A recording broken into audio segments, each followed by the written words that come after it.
రోజురోజుకు ఎండలు పెరుగుతుండటంతో ప్రజలు జాగ్రత్తగా ఉండాలన్నారు మంత్రి సీతక్క. కూలి పనులకు వెళ్తే త్వరగా పనులు ముగించుకొని ఇంటికి చేరుకోవాలన్నారు. గోదావరి పరివాహక ప్రాంతంలో అత్యధిక ఉష్ణోగ్రతలు నమోదవుతున్నాయని వివరించారు. ఉదయం 11 గంటల నుంచి సాయంత్రం 4 గంటల వరకు అవసరమైతేనే ఇండ్ల నుంచి ప్రజలు బయటకు రావాలన్నారు. ములుగు జిల్లాలోని ఏజెన్సీ ప్రాంతంలో అధికారులతో కలిసి పర్యటించారు మంత్రి సీతక్క.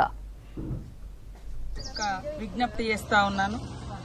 గత కొంతకాలంగా పెద్ద ఎత్తున హైయెస్ట్ టెంపరేచర్ అనేది రావడంతో ముఖ్యంగా మారుమూల ప్రాంతాలలో గోదావరి పరివాహక ప్రాంతాలలో కూడా ఎండ తీవ్రత ఎక్కువ ఉండడంతో మరి ప్రజలందరికీ కూడా ఇబ్బంది కలిగేటువంటి పరిస్థితి ఉన్న రీత్యా అందరూ కూడా ఎవరికి వాళ్ళు స్వీయ జాగ్రత్తలు పాటించాల్సిన అవసరం ఉంది.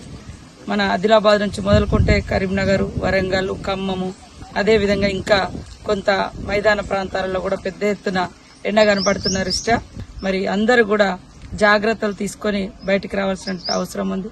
ముఖ్యంగా కూలీలు పొద్దున్నే 6 గంటలకు పోయి 10 గంటల లోపు ఇండ్లలోకి వస్తే బాగుంటుందని తెలియజేస్తా ఉన్నాం.